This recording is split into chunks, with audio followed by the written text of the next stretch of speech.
Welcome back to the show. This is the Highest and Best You podcast, a show where we find people who are thriving to find their maximum potential in the real estate industry. I'm your host, Jake Verna, and this podcast is brought to you by VRA Realty. To find more information on VRA Realty, visit vrarealty.com. Today, we are here with Zack Cucinotta. I think I did the same thing last time. Did I pronounce it right? Cucinotta. Okay. Close That's enough. pretty good.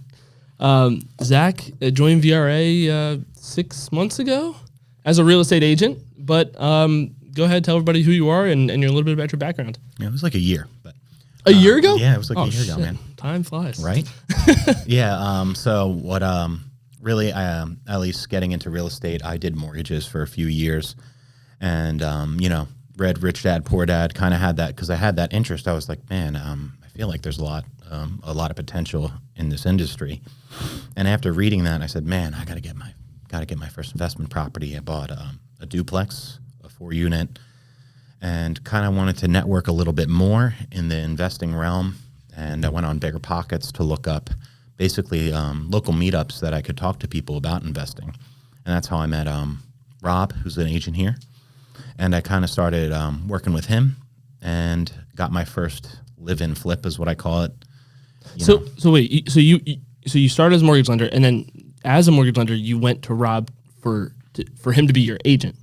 Correct. Okay. So yeah, I was really I wasn't even focusing too much on the mortgages at the time when I was doing it, and I really just was looking for help with my investing career. Gotcha. I wanted to basically grow in that realm, and I kind of wanted to do maybe something like flipping a property, but I didn't know what to do. Yeah. And, I was not handy at all.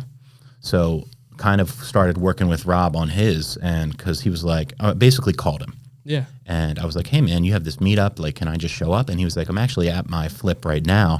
You want to come over? And I was like, really? Okay. Oh, that's pretty cool. Yeah. So I came over, met Rob, and kind of ended up coming back like once a week or whatever when he was working on it himself, and kind of just helping him out, seeing how projects go and stuff, and kind of just gaining some confidence in like my own, handiwork and understanding of what it takes. And talking with Rob, we started going on showings to look at properties that needed some work, and ended up finding one, and I was in there every day getting it done.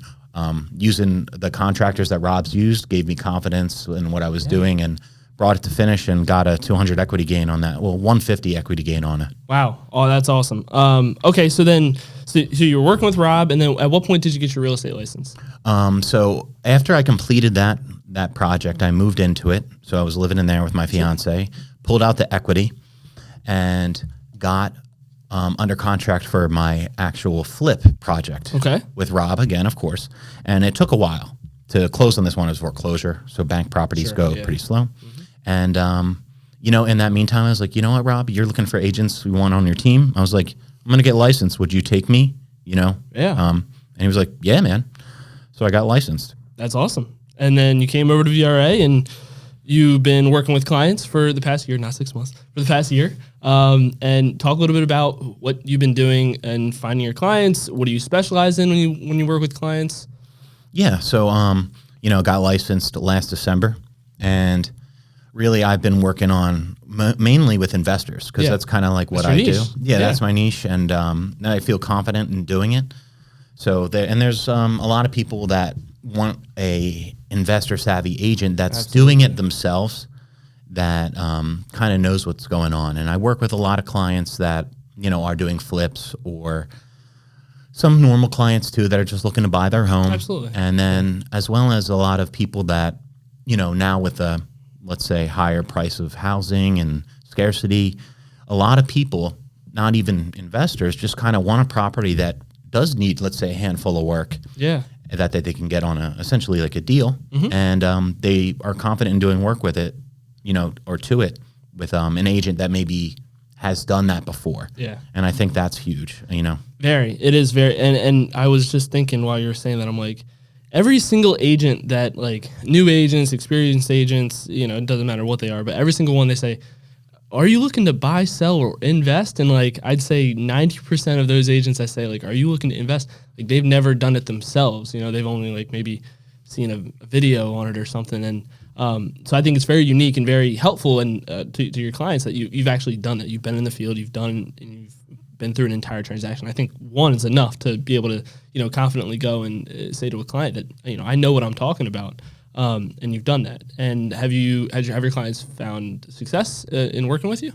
Yeah. So I've had, I'd say in my first year, I've done about maybe 17 transactions. How many of those were investors in fund equity? Most of them. Wow. Yeah. I mean, I've probably had maybe two.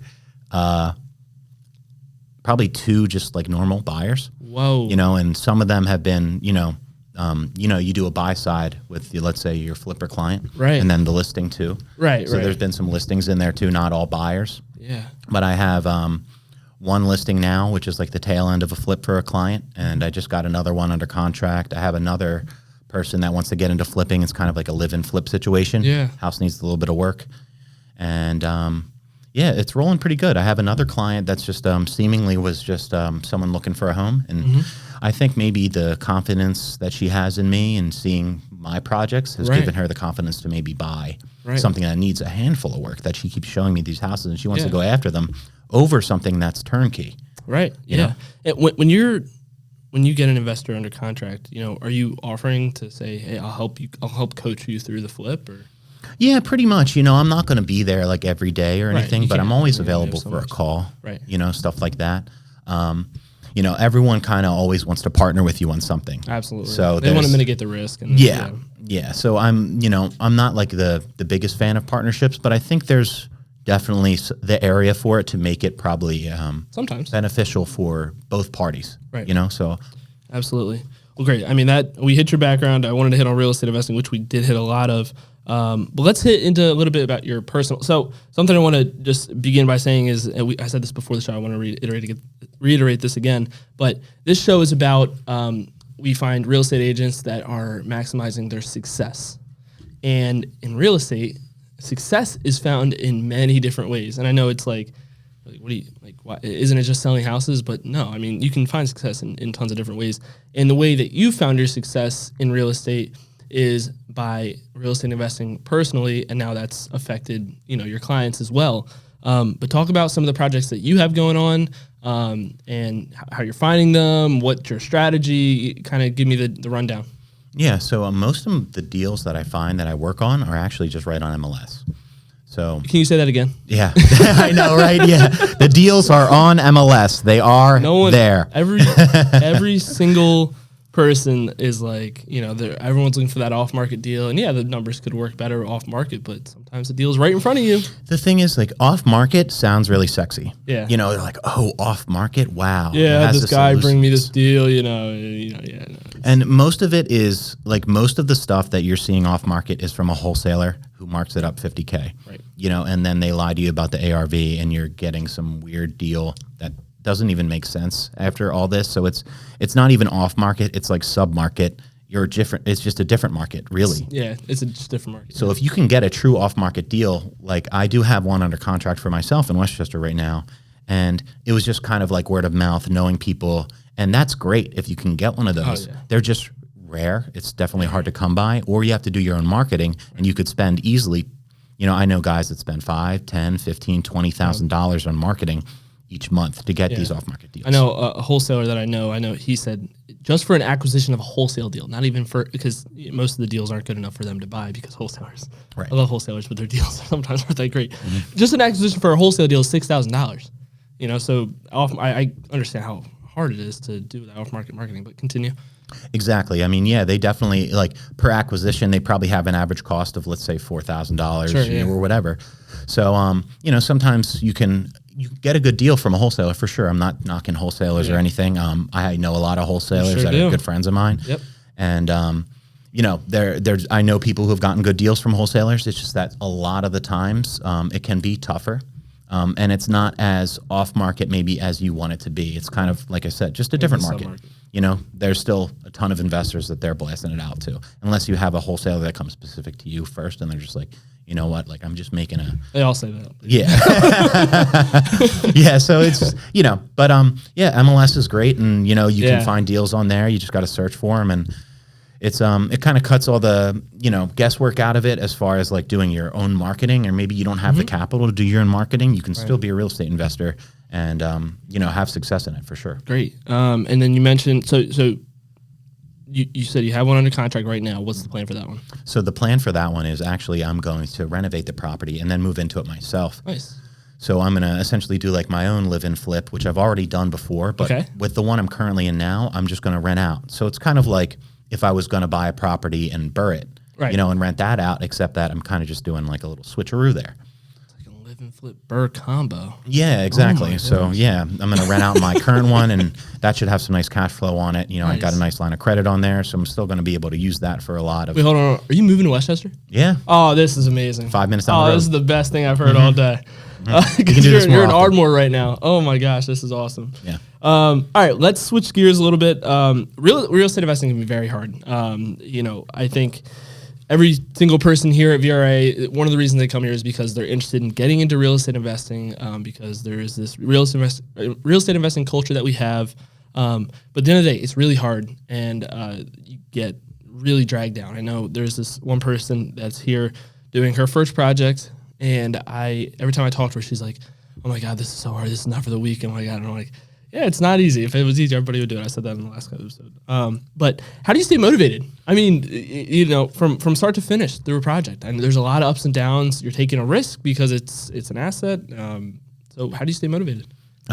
It's definitely, I just kind of have that drive. Like I have it in me. I've had it for anything that I kind of get into. Sure. And there's like the emotions are definitely all over the place with, let's say, like from start to finish of a project. It's, at first, you're like really excited. Let's say you got the deal and you have to buy it right. And, you're always excited at the beginning, and you start doing the work. It's still really exciting. Getting into it, you start spending more money. Then you're like, oh, is crap. This even gonna work out? You're just like getting a little nervous maybe, but, sometimes you're still excited. Like, you're like, man, I can't wait to close this thing up. Then when you get to like the tail end, you're just about to finish. You have so much money in the deal. That's when I think a lot of people do start to get nervous. And, even myself sometimes was like, crap, man, I have to spend another like $2,000 on this and then that. And, so it can be challenging, and like finding the right contractor and, just budgeting correctly and making sure you're doing a good job. But, staying motivated, you just have to kind of keep pushing through it. There's only one way to go through it. And keep the end in mind. Yeah, keep going forward. Yeah, that's awesome. All right, cool. And then, let's talk about, it's the elephant in the room. You're the elephant with the big biceps. Does the gym play a part into your, day to day, or how does that affect your motivation? I don't know how it, I guess it affects my motivation. I started bodybuilding like 15 years ago. So it's kind of just like part of my life. And if I don't train and I don't eat right, like my whole thing just like kind of crumbles. Like I need that to kind of as my basis to kind of, I guess, continue to build off of, and just, I don't know. It's like my rock in my life of like, I don't know how to explain it, but it's like, it sets the tone for my life and day and like how I operate, I guess, kind of. That's awesome. Are you a morning guy or a night guy? I'm a morning guy for sure. Yeah. What time? I get up at probably like 6 every day, nice. Maybe 5:30. Very nice. What's the routine looking like right now? Wake up, coffee, play a little bit of chess online. Chess? Yeah. Chess. Interesting. All right, continue the routine. Gym, eat, and then I kind of get my day started. I'll probably go meet with a contractor, go check on my project. And then I got clients, so I might be running some comps, doing some showings, and just kind of going through all the little, little jobs I need to do, of course, meetings, stuff like that. Cool. Chess. So you play chess? I do love chess. Are you like grandmaster? I don't know what they call that. I'm all right. It's just a hobby? Just a hobby. Okay. Yeah. I know Steve plays chess. He does. You beat Steve? I beat Steve. Yeah? Like, how many times have you played? I played him once. We played at his beach house. Yeah? And I beat him. Was he pissed off? I don't think so. All right, let's go back into a little bit more personal. So you're from Ardmore. You come to Westchester a lot for work. What are some of your Westchester favorites? Let's start with the restaurant. Man, I still need to improve my Westchester restaurant experience. And so you're not a real Westchester I'm a huge foodie. Yeah. And I love going out to dinner. But I don't know if I have a favorite Westchester yet, to be honest with you. We'll have to do a part 2. But I'll do favorites when you move to that I have. Sure, go ahead. Eddie V's in King of Prussia Okay. is phenomenal. And I really like Del Frisco's in the city, even though I don't really like going to the city. But Del Frisco's is awesome. This kind of goes back into the question just sparked, but a lot of investors that are in our market, Chester County, Bucks County, Montgomery County, Delaware County, Lancaster County, they all avoid this common place called the city. Do you avoid Philadelphia? I do. Okay, why? I do. I just know they're not very landlord friendly. I've heard of people doing projects in there and people break in and steal the copper or like steal your tools.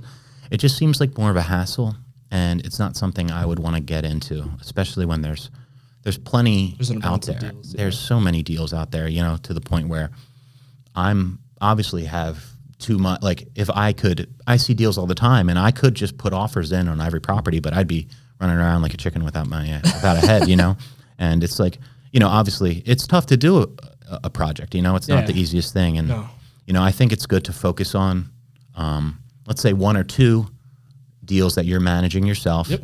And instead of like trying to buy like, 5 to 10 properties and like having someone manage them, and they're, no one's going to be as good with your money as you. You know what I mean? Right, yeah. I was talking to Steve about doing, multiple deals, and, I think, being happy with that 1 to 2 is really important, and just doing a good job. So you've done a lot up to this point. You're only 32. 32. That's a lot for 32 years old. How many properties have you done, or how many flips have you done versus how many rentals do you have? I haven't done that many flips compared to like some people I know, I guess, but I think I'm on 5. Okay. And then do you have a couple rentals, or? I have a 4-unit. Okay. And I had a duplex that I sold, and but that's it. So I'm really just riding the 4-unit now. The personal, the one that's going to be coming up. Cool. That'll be coming up. What are your goals for the future? What do you want to have done by the time you're 40 years old? By the time I'm 40, my goal would just to be, like obviously a well-established agent, because I'm just a year licensed. Yeah. So I would like to have that. I would like to really have a handful of properties that I kind of have as holds that are rented out. Let's say maybe that number, by the time I'm 40. At the rate you're going? It could be, let's say I did 4 a year. It could be easily, I think 20 is super easy for me to do, so absolutely. I think I can do that. And then I'll just, kind of keep flipping and, just kind of enjoy life and, continue our, like, I love being in the investor circle we have at VRA, so just continue to grow on that, and just maybe get something like a commercial property, like a 10-unit, stuff like that. I'm not too good at like the 10-year plans. It might be something I need to work on, but I'm very action oriented, so I kind of just keep pushing through. You're doing the steps, and just and then it kind of just always works out pretty good. Do you like the spotlight? A little bit.